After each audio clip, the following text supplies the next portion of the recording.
Do-ba-da-do.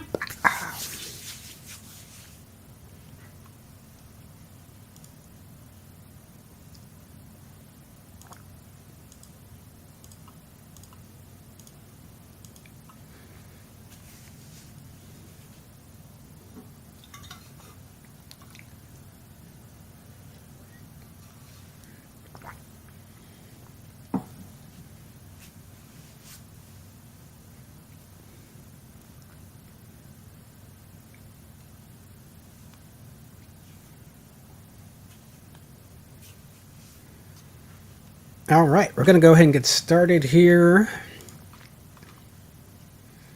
So this week on the Commander Shipp Show, we'll be talking new details surrounding the FX, Alien, and Blade Runner shows, along with production delays on the set of Black Panther 2, toxic allegations regarding Misha Green on the set of Lovecraft Country from the past season, and our thoughts on Ghostbusters Afterlife. All that starting right now. Here's where the music would play.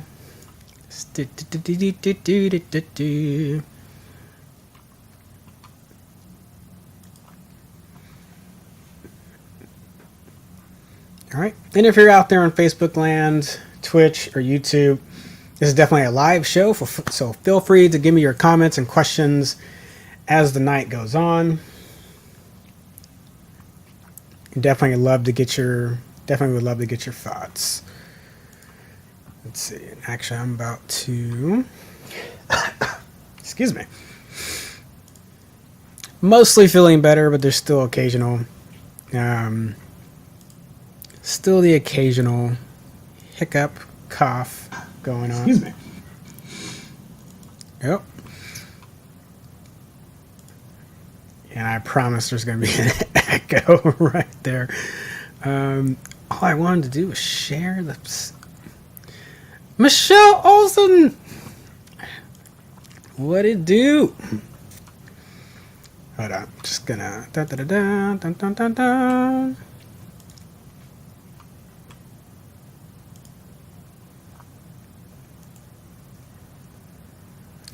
Yeah, that tracks. That's what... Yeah. Of course that's how that happened.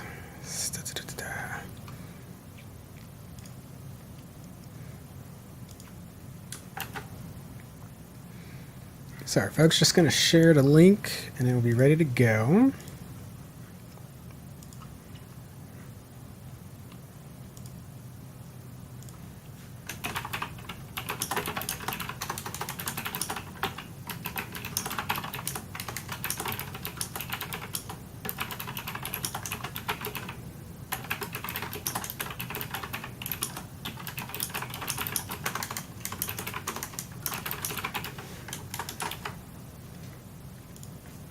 All right, here we go. That is out into the ether. Thanks everyone for joining me. If you're on YouTube, Twitch, or Facebook, I can see your comments. So definitely let us know that. And I'll try to get to those throughout the show. Going to go through movie news for the first bit. And then we'll get to Ghostbusters. That's where we're going to end the show on. So if you're like, I don't care about movie news, I'll come back. Probably get like 30 minutes for me to get through the news. There's a lot that's happened. But if you saw the description, we're talking aliens. There's a new Alien TV series which have been hinted at and is confirmed. We also got some unfortunate Lovecraft Country news to be considering and think about. We'll get to that as well. But we're going to get through the quick hits. These are things that just real quick tidbits, which are like the weekend box office update. So Eternals has nabbed $300 million worldwide over its box office run. And that puts it fairly close to where Shang-Chi and Black Widow and Shang-Chi are currently sitting at, let's see. Shang-Chi's at $454 million worldwide, $431 for Black Widow. Those movies have obviously been out longer. So Eternals being at $300 million is not bad. So even all the negative press that it got for its review, for its score and where it was sitting at, seems like it's doing pretty good. And again, there are some issues in that film. I don't think there are enough to really derail it as a Marvel film. So folks, I still want to go see it. It is a very beautiful film. It's a fantastic IMAX film.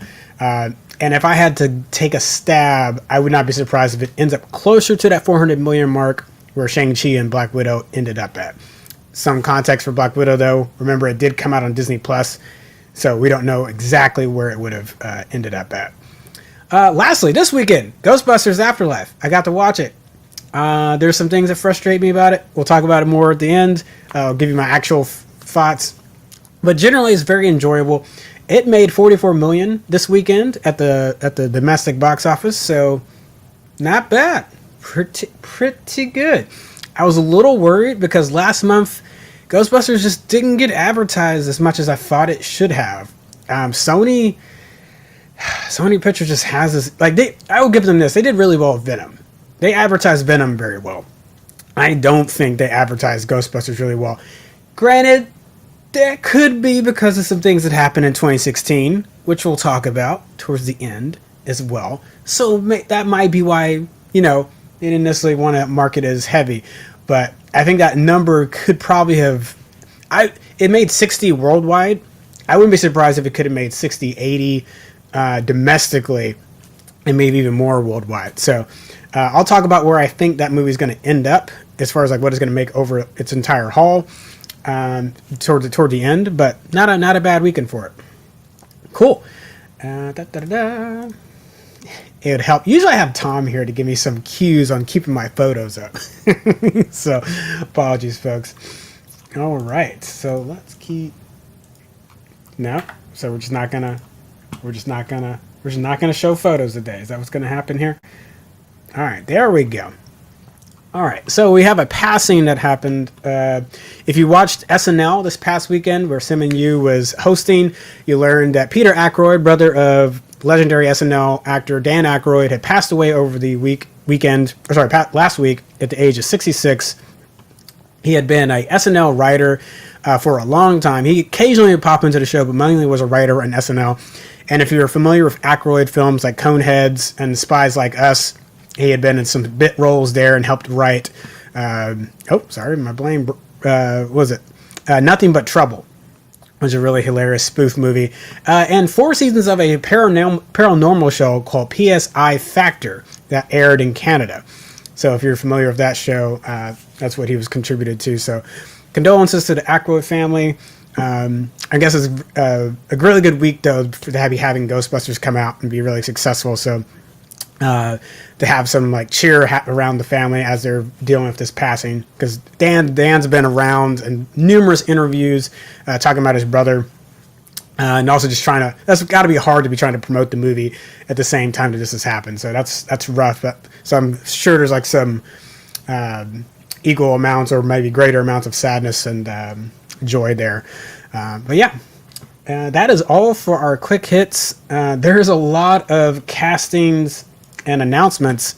Black Panther 2 is in a little. There's stuff going on. Not necessarily in a like. I don't want to say like this is not Letitia Wright's fault. So Black Panther 2 production is on hold until 2022 due to her injury. She sustained it while doing some wire work in August. Now, when you hear injury, I thought maybe there was something physically like a arm or leg. We never really got we never really heard what happened. So if you're familiar with, whenever you get pulled up in the air to do some kind of aerial stunt, you can have something where you're losing your ability to spot or your spatial reasoning, and that can be very terrifying. Same thing happened to Simone Biles during the Tokyo Olympics, and as much as she got criticized for pulling out of it, that is a really big deal. If you can't find your spacing or find ground again when you're in the air, that can be terrifying and lead to an injury. We now, for at least it's partially unconfirmed, we haven't really heard from Disney or from Wright's representation that she apparently got a concussion during that wire work. And as much as our major sports leagues here in the U.S. might downplay the effects of concussions, a concussion can ruin your ability to have a uninhibited regular life. It can really affect your ability to do some basic tasks. So if Wright is still feeling the effects of that concussion from August, which is totally possible. I've had friends, I have a dancer friend that's dealt with a concussion for the past couple of years. Like that one concussion has still caused effects in their daily life. So I'm not surprised by this at all. So I'm hoping for a I don't even necessarily want to say speedy recovery. I just hope she's able to find, depending on how severe this continues to be, is able to find some semblance of normalcy or whatever new normal is going to be for her. But yeah, hopefully the production's able to get back together. But mainly just more worried about her health. So I hope she's able to get back on track there, because that can be scary. Concussions are not a joke. Yeah, we might treat them like a joke, but they're not a joke. It can be very terrifying. All right. We have confirmation from the Alien creator and Blade Runner creator himself that Noah Hawley, who's worked on FX's Fargo and teased last year that he was going to be doing an Alien series, either Alien movie or TV show. Sounded like it was going to be more of a TV show. It sounds like it is official. So Hawley is working on the pilot, and that will eventually roll into a 8 to 10 hour show, which probably will equal out around 8. It's going to be 8 to 10 hours. That can roughly be 8 to 10 episodes, give or take. And I'm really excited that it sounds like, from the report, it's going to be set after Alien, sometime in between Aliens. Hawley has come out on record saying that he does not want to touch Ellen Ripley, that he just wants to kind of leave that alone. And currently it's set to be, it's set to occur on Earth. As it's been in the Alien franchise, we really haven't gotten aliens on Earth. Alien versus Predator Requiem did it for a little bit. That movie was, it wasn't really good. It was awful. That movie was atrocious. I don't count that. So yes, technically we're aliens on Earth in that movie, yes. Hawley's got a fantastic writing record. So I'm really excited to see what he does with Alien. And yeah, just if you've ever read Alien Earth War, it is a fantastic comic series. There's a YouTuber who does great breakdowns. So if you don't have time to read it, or if that's just not something you're interested in, he does great breakdowns of that entire Alien book series, or like comic book series called Alien Earth War. And I'm wondering, I don't know if Hawley's going to pull from that, but there's just a lot of great content of like where Earth is during that time frame, the corporations that have taken over Earth, and how would they handle an alien infestation.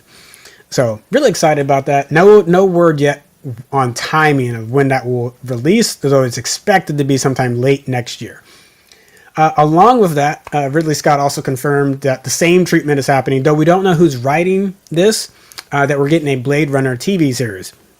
The new anime Black Lotus, for Blade Runner Black Lotus, was pretty well received, and I think is a good sign that you can create some other things inside of the Blade Runner universe, and not necessarily have to follow the two movies that we've had, not necessarily have to follow that continuity.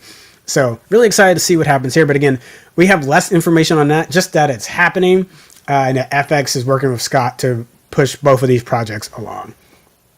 The Witcher Blood Origins has finished filming. This is the prequel series that happens 1,200 years before the main events of the Witcher video games and books. So well ahead of that. We've already talked about Michelle Yeoh and a variety of other folks being cast in this. It sounds like it's being really great. A report that came out last week, this is what's I find really interesting about it, though.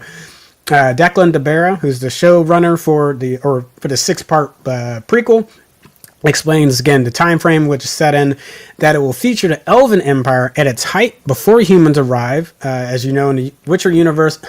As you know in the Witcher universe, if you're aware of the conjunction of the spears, that's when humans arrived, and also that we'll see the first prototype of the Witcher at that time frame as well. So a lot of lore being explored there in the Witcher universe. Really excited to see it. Yes, I'm drinking espresso at 8 p.m. Central, folks. This is how committed I am to giving you the news. The news. Cool. I'll take a quick pause. If you have any questions or any thoughts, just make sure to throw them on in there. MD Olsen saw the Aliens Movies That Made Us episode. I have not been able to watch that yet, but I've heard a lot of great things about that series. So I'd be curious to see what they had to say about Aliens. Aliens is one of my favorite movies, and unashamed to say that it's one of my favorites. So I'd be very curious to see how the episode was. Oh, you say it was very good. Cool. Let's see. Next up, As if streaming wasn't complicated enough, HBO Max and Disney Plus have a bit of a merger going on. So, if you know, remember a couple years ago, Disney bought Fox, and they really had been sitting on the Fox properties for a bit. It took them a bit to like really get those like back on the Hulu, even showing like The Simpsons on Disney Plus. That took a little bit for them to figure out what they're going to do with that. In the interim, HBO Max had already had a deal with 20th Century Fox Studios, which is now just 20th Century Studios, to air on either HBO Max, the first run of a movie that came out on Fox, as far as like was aired on Fox or either had been shown in the theaters by Fox. HBO had the first right of refusal to show that on their platform. So with Disney Plus owning Fox, and you thought that deal was going to end next year, you kind of thought that they would just dissolve it and Disney would hold on to it, but they're actually going to keep that partnership going. So after the 45-day theater window, Fox movies or 20th Century films that come out can be shown on HBO Max, even if they show up on Disney as well. So as much as I've thought that streamers were going to just continue to hoard their content or kind of like box off other content streams from being able to access it, this is actually a pretty good sign. Because again, if you only want to pick one or two services instead of having the whole gamut, this is really good news.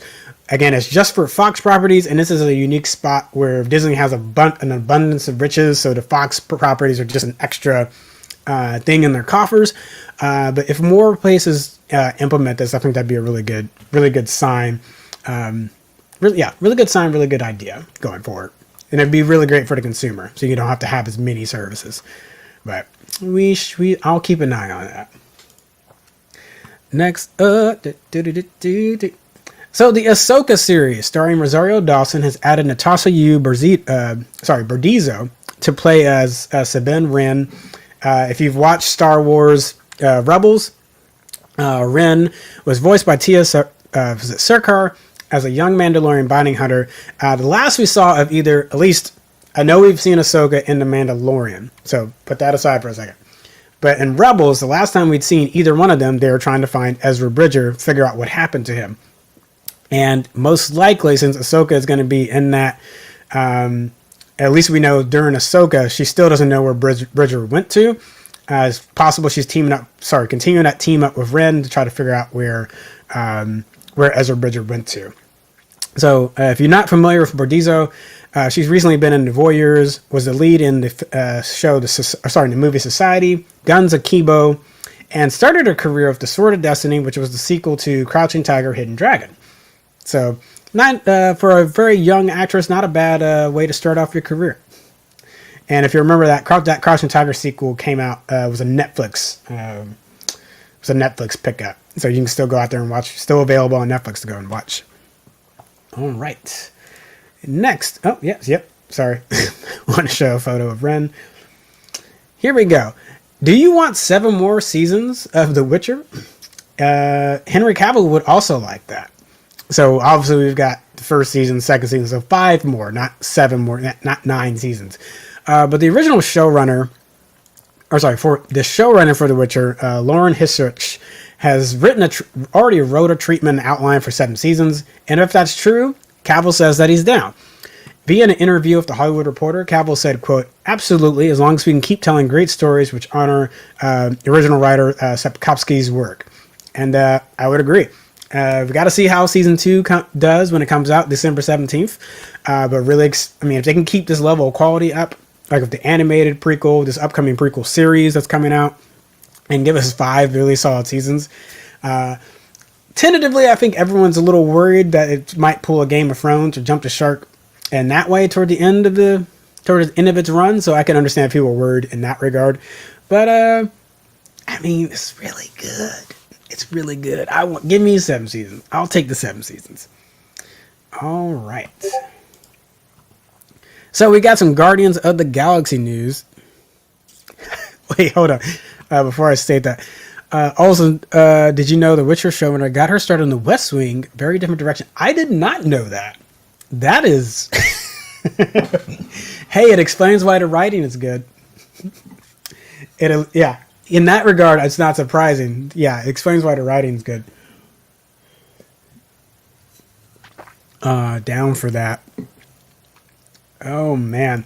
So we got some Guardians of the Galaxy news that James Gunn posted on his Twitter in this kind of Polaroid, old photo looking style, that Volume 3 has started production and has included the new leads with Will Poulter, previous cast members like Pratt, Dave Bautista, Karen Gillan, Palm Clementif, Sean Gunn, and we already talked about Poulter earlier. We reported earlier that he's going to be playing Adam Warlock, and Chukwudi Iluji. I apologize. Chukwudi Uji. Sorry, I butchered his last name. I apologize. Who's playing in James Gunn's upcoming Peacemaker HBO show, but we don't know what exactly he's doing in Guardians. So he's gonna be involved in Volume 3 in some way. I don't know if it's just maybe just a short cameo piece or something like that, like a small role, just because he's worked with Gunn in a DC film. But I'd be very curious to see how that goes. There was some reporting that this is the same people that are going to be in a holiday special. I just naturally assumed that the holiday special filming schedule was included into Guardians of the Galaxy Volume 3. So I just assume anyone that's on Volume 3 is going to be in the holiday special. So I don't know. It was weird. Some people were reporting that differently than what's pictured or who's involved. I didn't get why they did that. Yeah. Knowing how the production schedule is going, I would, until told otherwise, I'd assume if you were in Guardians of the Galaxy Volume 3, you're likely going to be in a holiday special. So that's just how I would take that. All right, so we don't have the trailer for Zoe's Extraordinary Playlist. You can definitely go check that out on your own. Sometimes we do show trailers on here. That one's definitely going to get us a ban on the video, but definitely go check that out when you get an opportunity. If you don't remember, this NBC musical show was canceled. Was it late last year or early this year? But it got picked up by Roku. Roku picked up quite a bit of some canceled NBC shows, and along with the Quibi, they picked up the Quibi shows and fleshed them out into full shows. So this Christmas special, fans of the show are hoping that this will be a backdoor reboot for Roku to continue the show either in full seasons or in some kind of capacity that would keep the cast together. So again, the trailer dropped this week, and we have word that the premiere date for the show on Roku's channel will be on December 1st. So fans of that show, if you want to see it continue, and if that is the backdoor possibility is there, definitely make sure you show up and support it on Roku's channel. Yeah, awesome. Loved Zoe's, and Alex Newell is awesome. Yeah, it's a really solid. I found like musicals have a hard time in a weekly format, but Zoe found a way to really do that well. So I definitely appreciate it in that sense. Dun, dun, dun. All right, we got some behind the scenes imagery happening here. Diego Luna. We get our first look of Diego Luna as Tommy, Joel's brother in the Last of Us adaptation. So we caught him on set, we didn't catch him on set, but he was caught on set as the show films in Canmore, Alberta, Canada, where we see him masked up around the set, carrying a rifle. In the games, Tommy spends a considerable amount of time with Joel before becoming disillusioned with survival, wanting to forge a better, more meaningful life in the wake of the zombie apocalypse. Yeah, so really curious to see how that show comes. If you're not familiar with The Last of Us, that's a big Sony Naughty Dog's zombie game that we've had at least 2 games of it, both on the PS. No, sorry, the first one came out on PS3. They've done a remaster that came out on PS4, and then the sequel came out on PS4. So big fan base there. Be really curious to see how that pans out. And it's expected to release sometime next year. Oh, sorry, folks, my notes decided to disappear. Yeah, Yvonne Orji, co-star in HBO's Insecure, is set to helm a new comedy variety special. So the series is in early development, but the comedy would attempt to dive into the Nigerian American experience. Orji has starred in nearly every episode of Issa Rae's Insecure show, along with appearing in Kevin Hart and Tiffany Haddish's Night School, and recently co-starring in the Little Ray and John Cena comedy Vacation Friends. So she's quite a comedic force in her own right. So seeing her helm her own comedies, again, it's not sure whether it's a... it says variety special. Whether that means variety show, I'm not sure. It could just be just a one-off, or a thing that kind of comes up, not episodically, but just like sporadically. So not quite sure what's going to happen there. Cool. That is all for our castings and announcements. So it's time to dig into our major stories. So this last little bit, or we talked about some of these to tease and start the show. And we'll get through these before we get to my little mini review of Ghostbusters Afterlife. I talked about this Monday on State of Nerd Union that Netflix has released a new site dedicated to showing you what the top 10 Netflix shows and movies are in your area. The default's the U.S., but obviously you can look at things that are in your local country. You can kind of see breakdowns of variety of a top 10 list effectively. So Monday night I said, yeah, it's kind of weak. You don't really get as much information as I would like. Having played with it more, I have to at least walk some of that back, because I'll explain the limitations. Really, the limitations are you can't see past the top 10, and we can't see past July 2000 this year, just from July of this year. That said, we can figure out quite a bit of information from what is considered the top 10, and based on language and based on country, and being able to pull that to a CSV, we could run some tables and different things like that. So I am given how little information we get from streamers on how well a show or movie performs on their platform. This is way more than we've ever gotten. Or from, like, again, a lot of Nielsen and Samba TV have tried to do a lot to pull that information, and they've been trying, but it's been hard. But I feel like this, coupled with what information like Nielsen and Samba are already doing, would be a really big step forward to allow us as reviewers and as people that cover the industry to kind of get a better gauge on what they consider a success and what we might consider a success. Because there'll be things that Netflix will cancel or not renew. And be very curious to see if Netflix gives us more information past this year, like if they're going to backload more information, and if they'll let us see past the top 10 so that we can really dive and eat this information on our own. So I just got to highlight that. I think this is really great. Want more transparency. We'd love for them to show more than the top 10. We'll be very curious to see how that goes. But yeah, it's really cool. And since they're going to update the information every Tuesday, and our show comes out on Tuesdays, and that's usually when we get really good box office results and numbers, you can expect that our quick hits to start each show will give you at least a Netflix top 10 update. So thank you, Netflix, for giving me another little add to the show. And I'm sure that Dan Murrell over on Dan Murrell Movies on YouTube, he's already such a big box office nerd. I bet he's biting at the chomp for this information.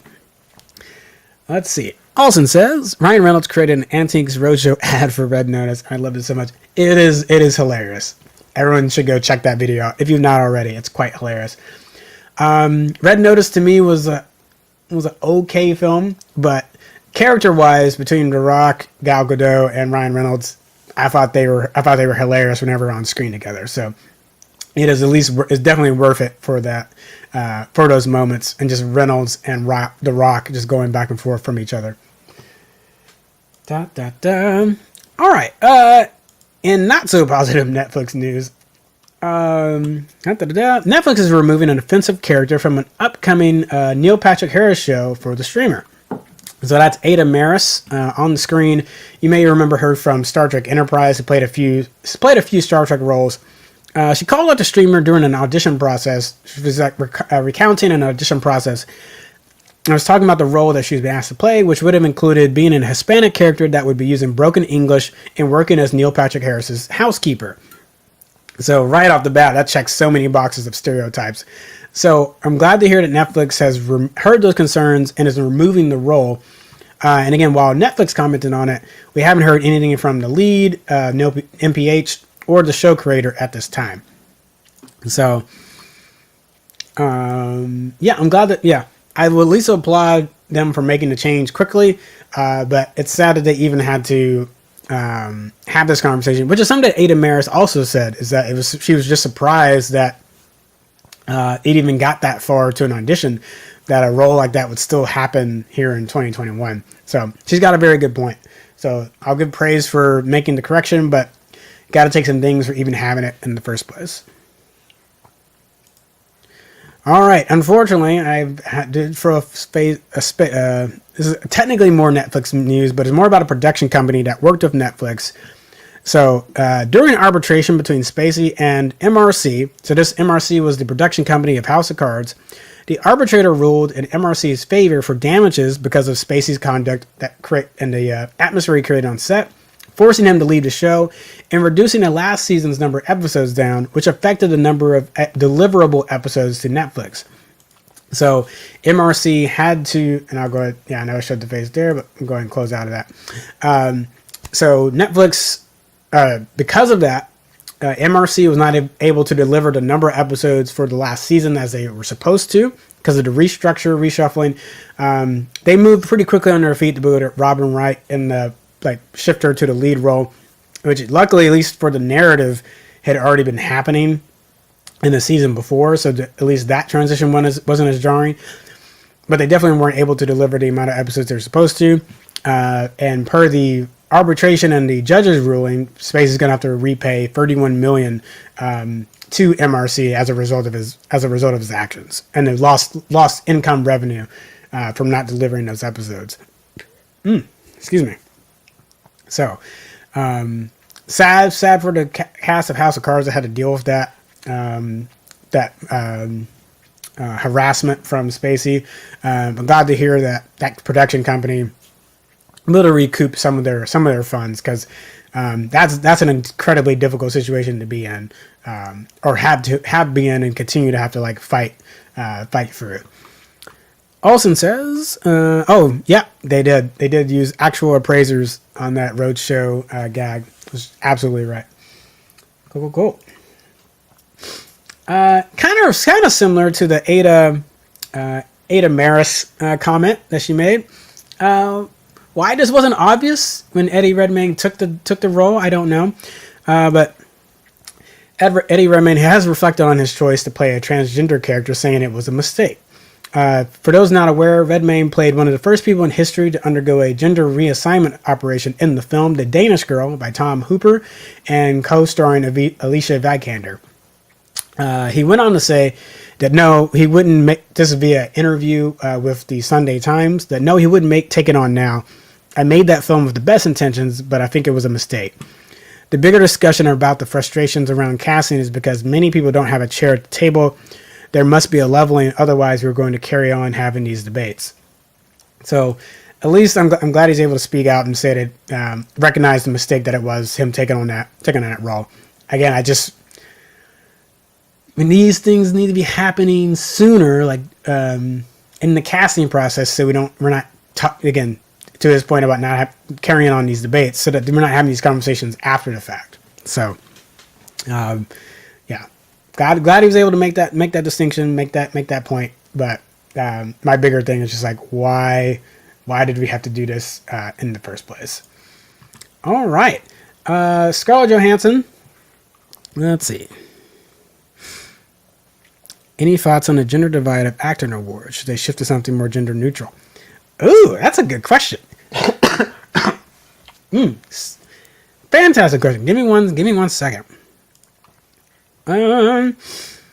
So Scarlett Johansson speaks out on the Black Widow lawsuit. If you're not aware, after Black Widow released this past summer, Johansson sued to get not necessarily damages, but lost revenue from the hybrid release on Disney Plus and in theaters. And as far as the numbers I can tell of how it did on Disney Plus, she had a very strong case that movie probably, as considering how neck and neck it was with Shang-Chi, probably beats Shang-Chi based on the $61 million that was reported from Disney during the summer that it made just from Disney Plus Premium. I mean, that would get it over $500 million, be sniffing $600 million. And maybe even that being only in theaters for a while would have driven up that first and second weekend attention on it. So she had a very strong case. But she spoke to Variety during the American Cinematique Gala on November 18th. Was talking about just her thoughts on it. You have a lot of doubt, but at the same time, I felt like I was standing up for what was right. And also talks about support that she received from Jamie Lee Curtis and Elizabeth Olsen, backing her, saying that support was everything to her, and that it can feel very lonely to be in that place. Just knowing that all these strong women were standing up with me, it felt like I was doing something that was worth it. It was very touching for me, and it buoyed me for a time that was stressful. And we've talked about that extensively on the show, that there was quite a level of misogyny that came along with her contract dispute, because Disney tried to make it seem callous of her to bring that up during the pandemic, but like there's been contract disputes in the past, so y'all weren't screaming about Robert Downey Jr.'s contract and the disputes that have happened in the past. And there's just been a variety of contract disputes throughout film history, that her getting singled out, and it's like,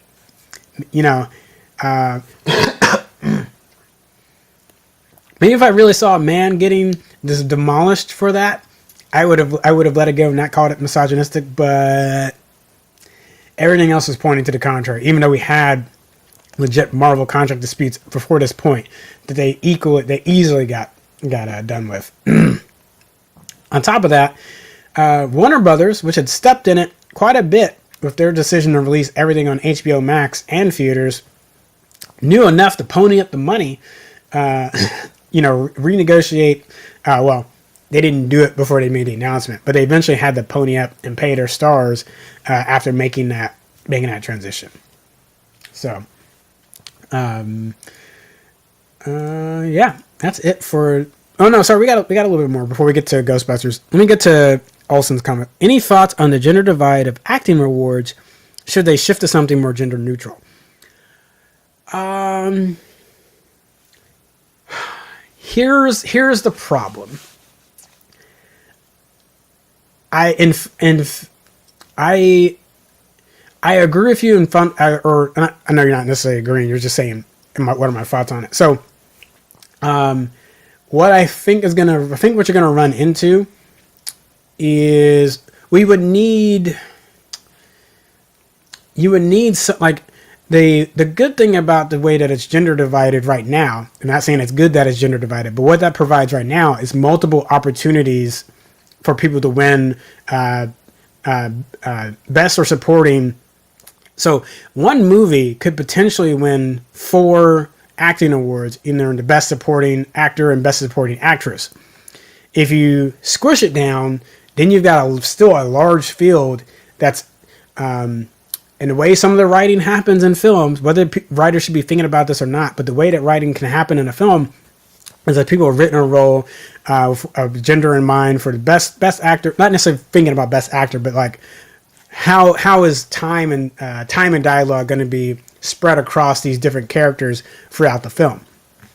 So if that remains the same, and then the available opportunities to win the award shrinks, I don't think that's good. But we could remove the gender, but just make sure that we keep. I don't know how that would work.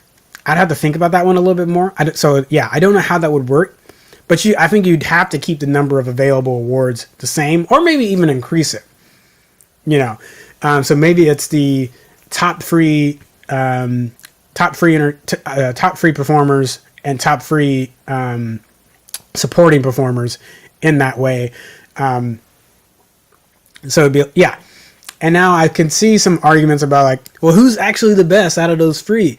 I've never really liked trying to narrow down the films of a year like that already.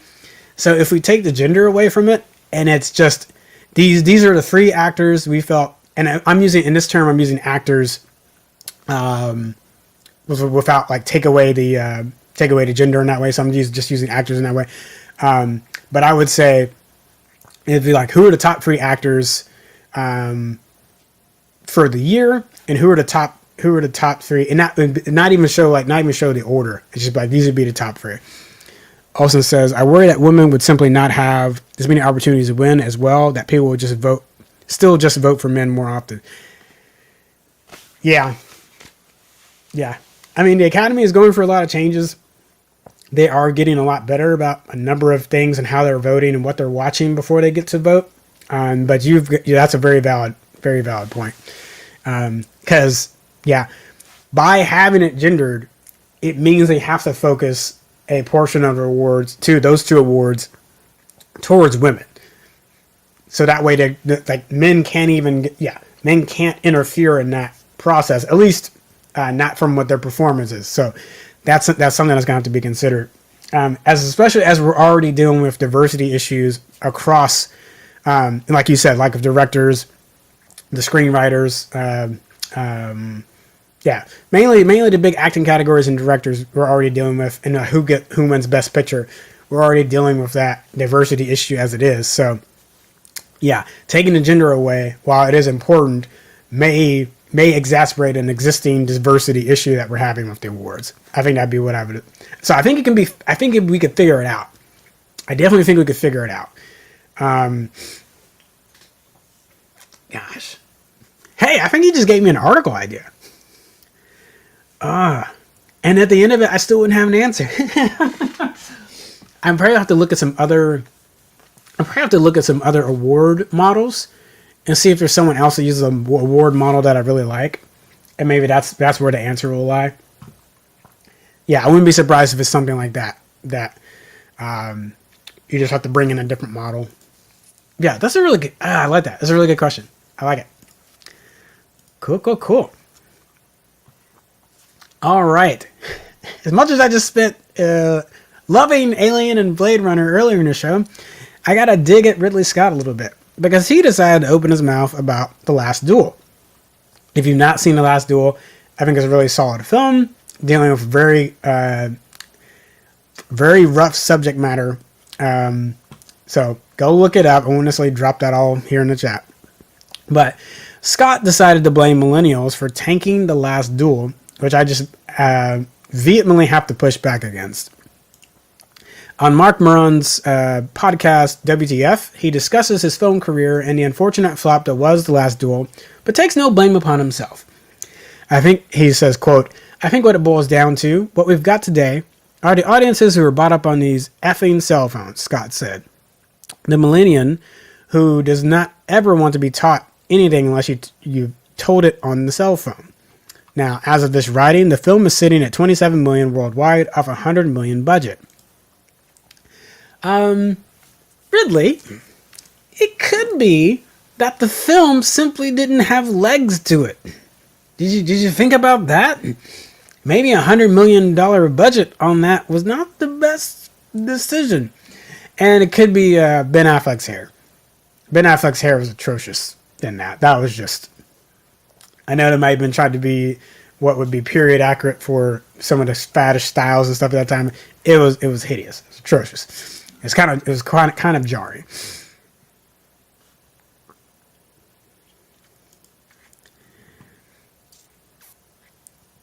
Let's see. Wait, what is it? I did not need a reminder of how fucking long he said has been a... Oh, okay. Yeah. That's the other thing, is that I don't think the subject matter was stuff that people were really interested in flocking to the theater to see in droves. Yeah, and Scott may not be the best one to try to connect that material from the past to now. So, I mean, when I watched it, I thought it was fine, but I don't necessarily think that he brought anything amazing to the conversation either. So, yeah. So, yeah, sure, blame the millennials, but we've had other movies that do a better job of this conversation. So again, is that The Last Duel is bad? I think it's fine. I don't know even where I would put that in as far as Scott's movies, but I don't think it's a age or demographic problem in that way. All right. What do we have next? Oh, Movie Pass. Oh, Movie Pass. Oh, Movie Pass is trying to come back. And I don't know that it should. I was quite the early adopter of Movie Pass. It was quite sad to see the state it had turned into by the end. Because financially it was unstable. The unlimited amount of movies for the amount that you were paying was just no. And Movie Pass, along with other other things like this, like Cinema, SINEMA, all went defunct in 2019. Movie Pass first, then Cinema. And in that interim time, Regal, AMC, Cinemark, Alamo Drafthouse even released their own plans. So how are they able to put these plans out that will let you watch either a set number of movies or an unlimited amount of movies, and be somewhat successful, whereas Movie Pass and Cinema weren't able to be? It's about popcorn sales. It's about the popcorn. All right. So, if y'all, quick his ticket lesson for movie theaters. Movie theaters don't make money off the tickets. They make like a little bit off the ticket sales. We reported on this. Maybe, gosh, it's been a while. But we were talking about Rise of Skywalker. And that the amount of money that Disney wanted for the first couple of weeks of that movie's run were exorbitant. They did the same thing for Endgame. So the percentage amount they would make from it during its opening weeks was massive. And then eventually that percentage trickles down, especially for those big blockbusters. And then the theater really does start to make some money off of the tickets that are sold. But they really don't make any at first. So basically, what are their in-house movie passes doing? They're eating the cost of the ticket to get you to buy concessions. So they'll happily take you doing a subscription where you can get X number of tickets per week, month, or if it's unlimited. They'll gladly do that if it means it's getting you into the theater with the hope that you're buying popcorn, drinks, variety of candies and different things like that. So that's why they've been able to be successful. So even if they break even, they're just getting more people back for the door. Maybe you bring your friends and they'll spend money on a ticket because they don't have the pass. So I don't know what the number would be where this would fall apart for movie theaters. But they definitely have a baked in way to make money that Movie Pass does not have. So, yeah. So Stacy Spikes was the co-founder of Movie Pass. When the company went bankrupt, he bought it back and aims to reboot it. But Stacy, man, I don't know, man. I don't know. All good luck to you. If it's a good price and it makes sense for me, I'll use it. But man, I wouldn't want to touch that.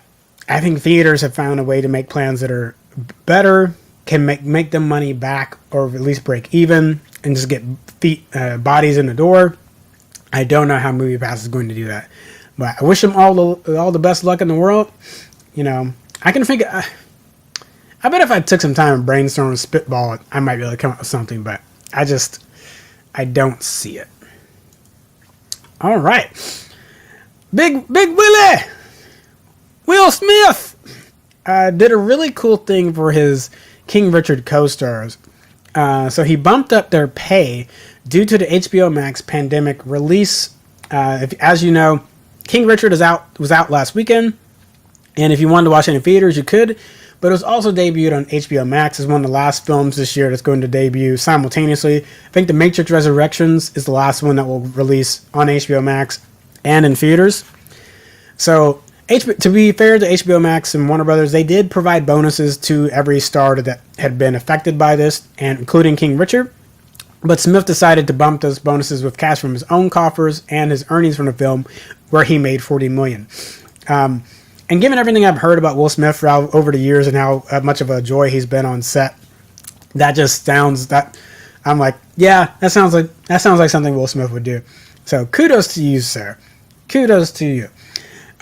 Wish the studio would have just got them a bump more. I mean, again, I know they did a bonus, but wish they would just not have done that. But you know, these are incredibly difficult times. So I'm not even trying to really beat up Warner Brothers about that. I'm just really like, good job, Mr. Smith. Good job. Good job. All right. I'm not excited about this one. Yeah, this will be our last major story before we get to Ghostbusters Afterlife. So, yeah, last one before we do Ghostbusters Afterlife. I have been trying to find more information on this. I don't have access to the Tinderbox book, which is coming from. So if you have no, let's give you some context. Lovecraft Country, critically acclaimed, did fantastic for HBO Max, or HBO at the time, but HBO Max now. Just really solid show. Love it being a majority black cast and just blackity black. Also talking about the Tulsa race massacre. It's not a riot, massacre. Using that as a central piece inside the show. It's just Jonathan Majors and Journey Smollett just took off. Fantastic show. Then it got canceled. And we couldn't really figure out why. We didn't really know. Some said it was because Misha Green couldn't come up with a story fast enough to satisfy HBO execs. Some said it was a scheduling issue, just bad timing between when that show got wrapped up filming and in issues of the pandemic. But James Andrew Miller, who's quite the accomplished biographer and just a strong reporter in his own right. Again, so while I was seeing this kind of pop up on some different sites, weirdly, there's been a really good interview on the Hollywood Reporter. And so I'll read that excerpt and I'll come back and then talk about it. So here's the excerpt from the Hollywood Reporter interview. This is coming from the interviewer. One of the surprises in your book was the claim that Lovecraft Country was canceled after HBO spent $150 million on its debut season because showrunner Misha Green allegedly created a toxic and hostile working environment, according to other writers on the show. Are there more details on what happened? Did Green respond to that accusation at all? So, and this is coming from Miller. Lovecraft was a beautiful show in terms of its look, its narrative, and what I would also consider to be an exceptional marriage of storytelling and music. When the show got canceled, there were two predominant explanations out there. One was it had gotten too expensive. The second was there wasn't a compelling vision for the next season. It turns out neither was the real reason. I had several sources within HBO and elsewhere, people who worked on the show and people who represented people on the show, who said the environment on the show was not a healthy one. For HBO, it was a double down on sadness. Not only is it losing a show that was such an outlier in terms of what it was trying to say, but then to have a black showrunner and a female black showrunner is not something that happens every day, and people were incredibly excited about that. So again, the word I come back to is sadness that it was not able to continue. Hollywood Reporter says that they had attempted to contact Green, but she declined to comment. So I don't know that I need more information. One, I would love for Misha Green to comment. Two, I need to get access to the Tinderbox book by Miller so I can maybe see what more he means by that. And the interview doesn't really expand on that anymore. But if you're going to say that's a hostile and toxic work environment, I would love to have more detail. I'm not trying to belittle those two buzzwords either, because that is important. When I hear that, my ears prick up and I'm like, what happened? What happened? Because I'm all for holding Hollywood stars and executives accountable. Don't have any problem doing it. Have been doing it since we started the show. We'll continue to do it. Have no problem doing it. This seems like a big stone thrown into the water. And I don't know if he's trying to hold some information back because the book's obviously going to come out. So as much as you want to tease things, you don't want to give away everything that's in the book. So I could definitely understand that piece. So this is unfortunately going to have to be one of those wait and see moments. The thing that Misha Green is currently set to make the Black Canary HBO Max series and/or movie with Journey Smollett returning from her role that she played as Canary in Birds of Prey on HBO with Warner Brothers. So it's odd that if there was a toxic workplace environment, that they would let her continue to do this. But also it may not be that weird given how badly they bundled the Joss Whedon Justice League issues also. So that's what I have. It's going to be pinned in my mind and pinned on my research to keep figuring out what happened.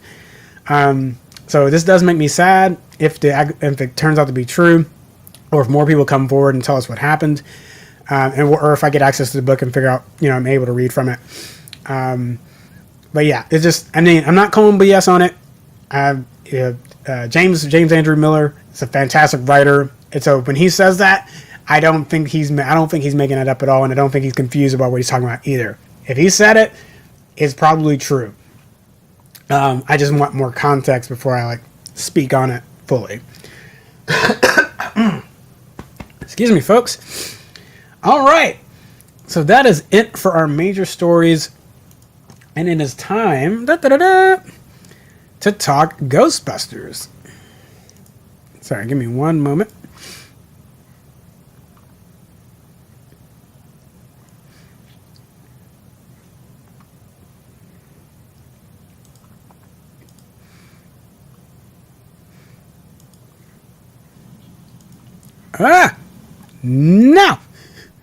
No. Hold on. Sorry, trying to.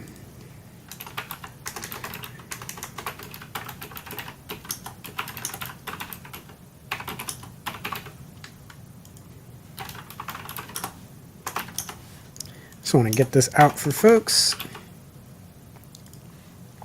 Okay. All right, here we go. Ghostbusters Afterlife. I'm writing an article about Ghostbusters 2016, and so we don't necessarily need to rehash all of that right this moment. So hey, plug, go read my article when it comes out this week. But there's the only thing that frustrates me about that movie is not about it existing. It is the cash grab that it is. If you like it, great. And there's some really great things that still happen in that movie. Because Kate McKinnon, to me, is hilarious in that film. I think she's fantastic. But the thing that always bothered me about that when it came out was the narrative surrounding it. And there's a third narrative in that just kind of gets completely squashed. So you've got the toxic fanboys that devour the YouTube trailer, downvote it as the most downvoted YouTube movie trailer of all time.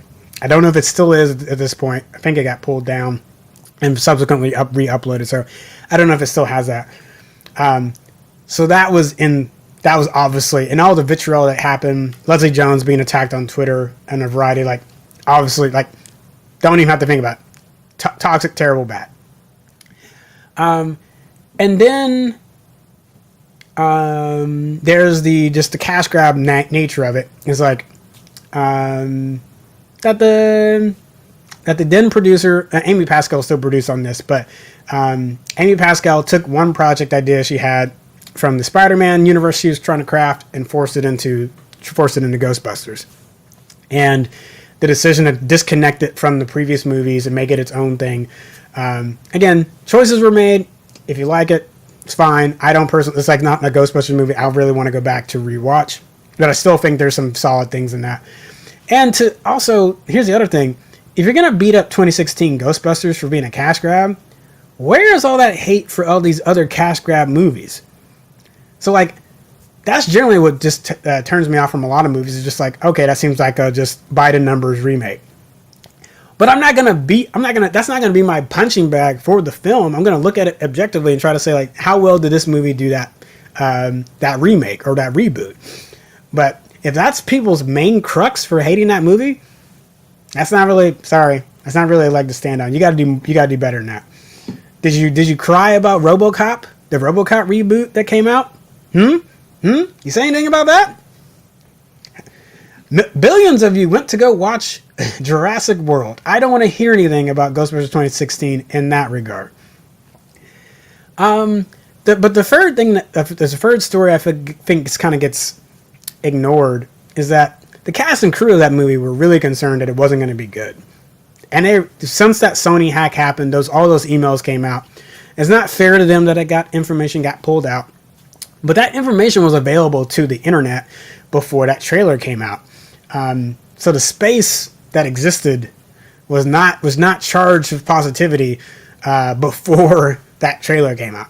So I'm saying like 90% of that trailer vitriol, or maybe let's say like even 99% of it, was like the toxic fanboy alt-right nonsense. But there's reviewers like myself that had heard everything through the grapevine about that production, knowing like they are not happy about what's going on there before anything came out. Like there was a lot of issues, a lot of rewrites. Ivan Reitman, the son of the current director in this movie, Jason Reitman, leaving the project, and everyone said it was because of Harold Ramis's death. That's not quite true. Pascal and Paul Feig pushed him out. On top of it, it could be that Paul Feig's comedy is not that great, aside from Bridesmaids. Maybe he should have let Melissa McCarthy and the rest of those fantastic crew of comedians really run that movie. I really would be curious to see what that movie would be like. It's like, get Paul Feig out of there, let Melissa McCarthy direct the movie, and let them just run with it. Because Melissa McCarthy was super excited to be working on Ghostbusters. And really wanted to make sure they knocked it out of the park. And if you talk to her about it, all of her interviews, even though they've been complimentary for the film when it was doing the press, the lead-up interviews and things that came out in those emails was very, very much 180. So I think she really did not like what they put out. So I say all that to say, there's a narrative coming with this Ghostbusters Afterlife. Fans that really love it, and I'll say probably the men that really love it, seem to have blinders on that they're making comments that are they're opposite to what they said in 2016. And my brain's a little broken because I'm watching Ghostbusters Afterlife, and I do like McKenna Grace and Paul Rudd. McKenna Grace playing Egon Spengler's young granddaughter. She is amazing. If there's anything you do when you walk away from this film, you will walk away and feel like she's amazing. We know we've seen her in Sabrina and various other shows, and seen her like in her early days on Mad Men. But in this, she is superb, solid. I like that the Ghostbusters story can be changed for kids and really let them go through this mystery together and just kind of figure out like, what are the Ghostbusters? Phoebe even says like, I don't believe in ghosts, and subsequently has let go of that notion very quickly into the movie. She's like, I was wrong about that. There's very touching moments between her, and as we find out, they still are able to incorporate Harold Ramis' spirit into this movie, literally helping guide Phoebe in the film, which I thought was really great. Those moments were solid and very clever. It's very clever how they did that and how they represented that in the movie. So, kudos. And the film looks really good. Seeing Ecto-1 plow through a wheat field and seeing Finn Wolfhard's character just like have a joyride in the Ecto-1 is really cool. So I thought moving it from New York into the small town would be really weird. But it ends up being fine. I really like that. Where it falls apart for me, everyone says this movie has too many callbacks. I completely disagree. Loved seeing the Stay Puft Marshmallows. Loved that they brought Gozer back as a villain, because honestly, Gozer is the biggest villain. If you played Ghostbusters, the video game, Gozer shows up in there again.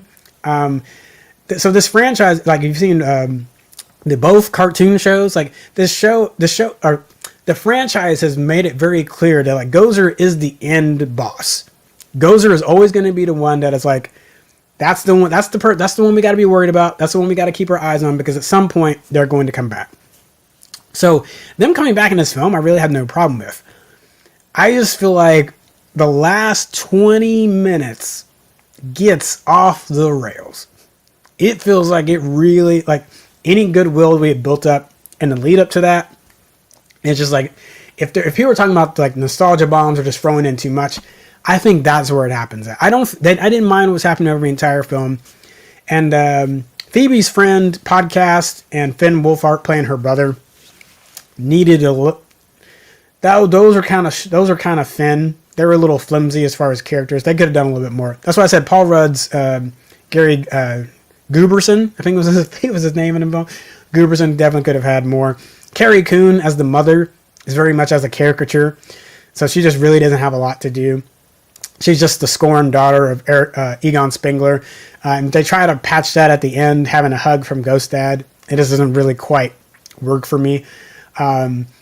So yeah, not terrible, not bad, but just those that group of characters felt thin, whereas Gooberson and Phoebe felt the strongest.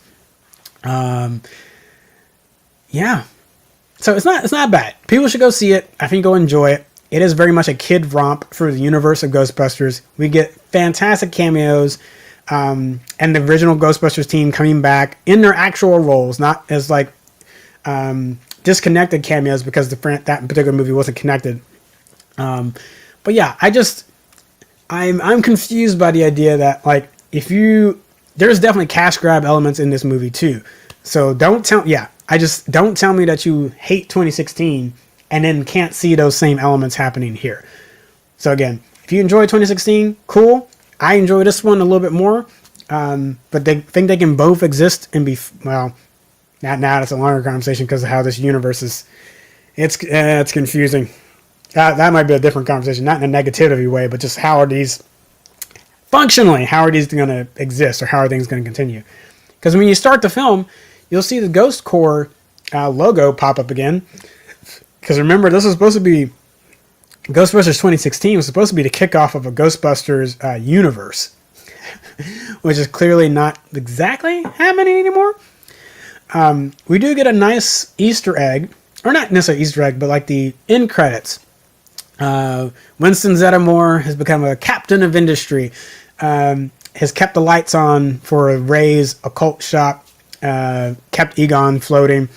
And he takes the Ecto-1 back from the kids and is going to clean it up, get it fixed up where it needs to be at. So it's kind of interesting to see where's it going to lead to. We're going to get another setting with the older Ghostbusters, the younger Ghostbusters. Could they just retcon the 2016 Ghostbusters and bring those women in as like an intermediary group that was running with the tech in between the original Ghostbusters crew and in between the Afterlife crew? So I think that'd be really cool. I think that'd be pretty awesome. So, I mean, if X-Men Days of Future Past can retcon stuff, we've had movies like Star Trek 09 has retcon stuff.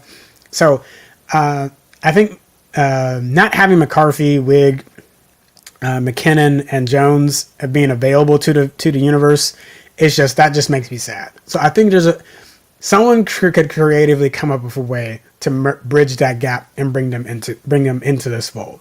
I think you can make it happen. So yeah, I'm not saying you have to ignore 2016, but maybe in some kind of retcon way, you kind of like set it aside to bring them into it. But yeah, if it's just Phoebe, if it's McKenna Grace just continues to like figure out how ghost busting works, I'm cool with that. The other thing that happens in the teaser, there's a nice deleted scene from the original Ghostbusters where Ann Potts, who's playing Janine, gives Egon a lucky coin from the New York World World Fair, and she's flipping that in the scene where she talks with Winston. It's really nice. What's up, Steve? What's up? Just wrapping up. Just on the last conversation about Ghostbusters. So, and that's how she starts her conversation with Winston. As he's pulling the Ecto-1 into the old firehouse, we see the old containment unit. And it's not in great condition. There's a red light beeping. Looks like it's falling apart. So,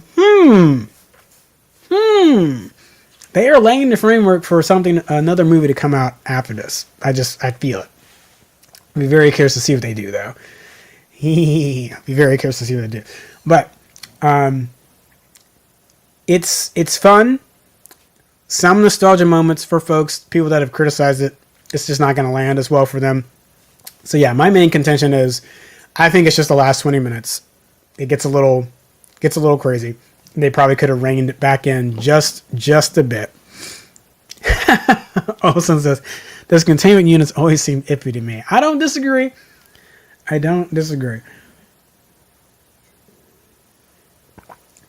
Also, people say this is just a rehash of the first Ghostbusters. Are we watching the same movie? Like 2016, story beat wise, was a rehash of the original Ghostbusters movie, but it still wasn't quite like what are we talking about?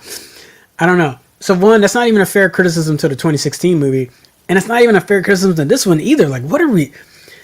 Yeah, I get that they're rediscovering what the Ghostbusters are. The ending doesn't work the same way that the previous movie did.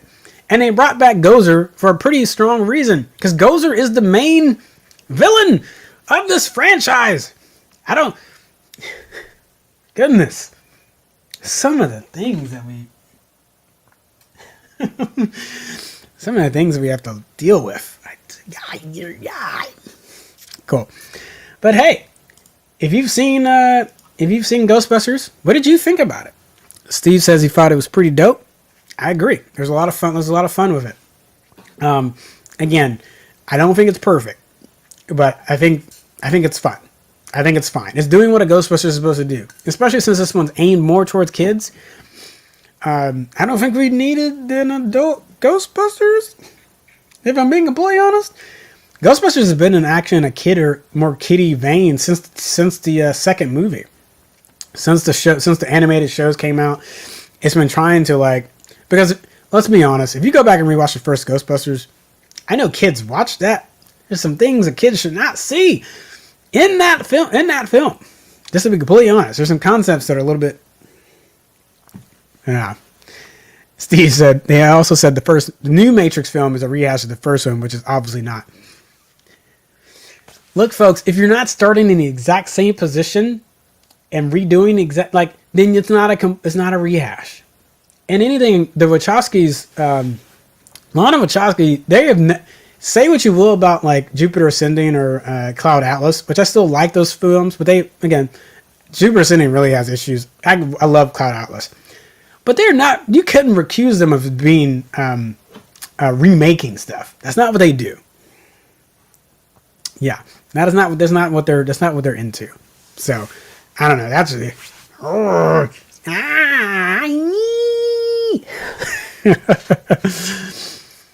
all right. So yeah, that's all I've got for today. So thank you for joining me for that review of Ghostbusters Afterlife. We'll definitely have that up on the site here pretty soon, along with my written review. Going back to revisit Ghostbusters 2016. What should you watch this weekend? What is on Netflix right now? Tick Tick Boom, which is from was the play from late Broadway writer, creator Jonathan Larson. Is really solid. It stars Andrew Garfield, Alexandra Shipp, and just has a boatload of Broadway cameos. If you love musicals and you love Broadway, go watch Tick Tick Boom. You will not regret it. Hold on one second.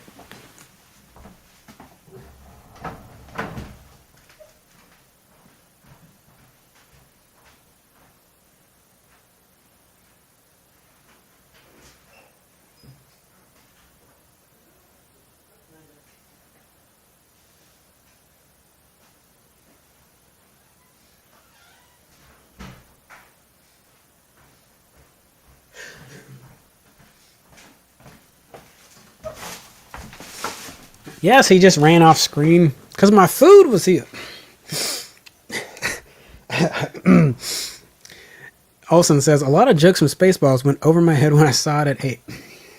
Yeah, and it's not that you can't make a movie that's got multiple tiers of jokes, ones that might hit more for the adults and for the kids. That happens all the time.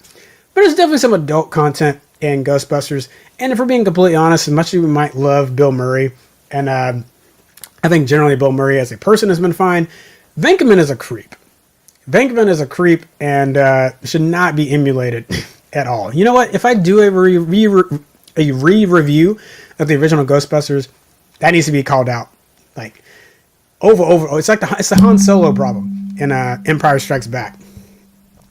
You know, you might like a lot of parts of that character, but that particular aspect of him being a creep towards women, it's not good. Shouldn't be emulated.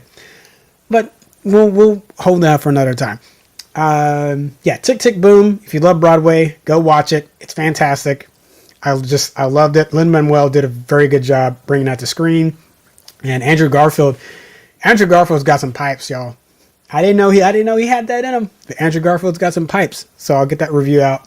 You can watch a short one over on TikTok. You can watch a full review over on our YouTube channel here pretty soon. What else comes out this week? We've got Belfast, which I got to review, and my review of that will be out this week as well. It's Kenneth Branagh's movie about his life growing up during the Protestant Catholic conflict, the Troubles, starring a young, a new star, first time acting Jude Hill, and starring Jamie Dornan, Catriona Balfe. Was it Balfe? Balfe. Yeah, I think I'm good. Balfe. Along with Syrian Hines and Dame Judi Dench. You will be in tears, and not just like you're not expecting to go into that movie laughing as much as you do, and I promise if you can watch that with people, and it's going to be it's probably the funniest movie of the year, especially considering the subject matter that it's tackling. Cannot recommend that enough, and I think it's going to mop up when it comes to Oscar time. I really do. Apparently, Garfield and Miranda share a masseuse who straight up lied and said Garfield could sing. Oh, so then they didn't know that he could sing. He can though. Unless audio manipulation technology has gotten that good, it sounded like him. It felt like it was him in the scenes. He does a really good job. I liked it. Or have you seen it? Have you seen Tic Tac Boom and you're like, no, he can't? Are you disagreeing with me there? Just let me know. I would like to know. What else is coming out? Encanto and House of Gucci. But I can't recommend those because I just haven't seen them, but I'm hearing good buzz on it. It is him singing. Cool. Yeah, I'll check out that interview. But that's what you can watch this weekend. If you like Commander Shipp Show, make sure you hit like and subscribe for us on whichever platform that you're watching us on. And we are here. We took a 2-week break. I was under the weather. Tom's been busy, so sorry that we weren't able to get this out the last 2 weeks, but should be all caught up.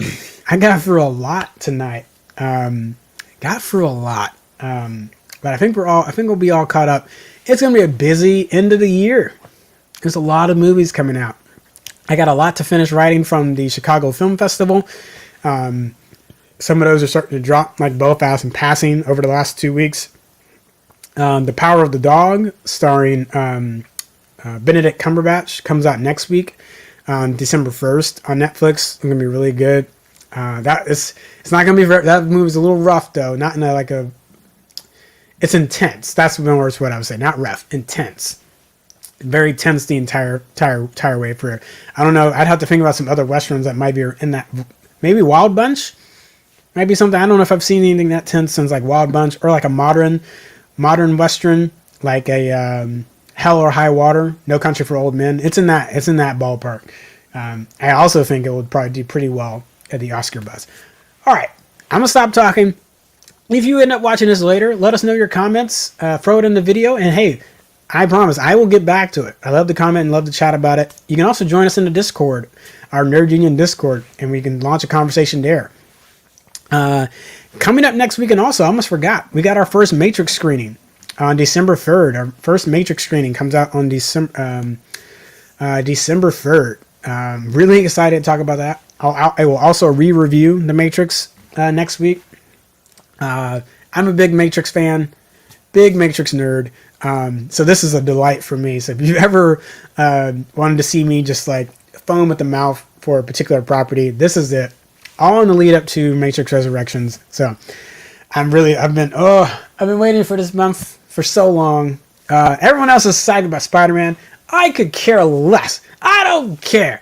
Give me pictures of the Matrix. that picture of Spider-Man. Give me the Matrix. That's what I want. Cool. Thank you all for joining us. This has been the Commander Shipp Show, your source for movie and TV news on the Nerd Union channel of videos and podcasts. Thank you all for joining me, and I'll see you next Tuesday.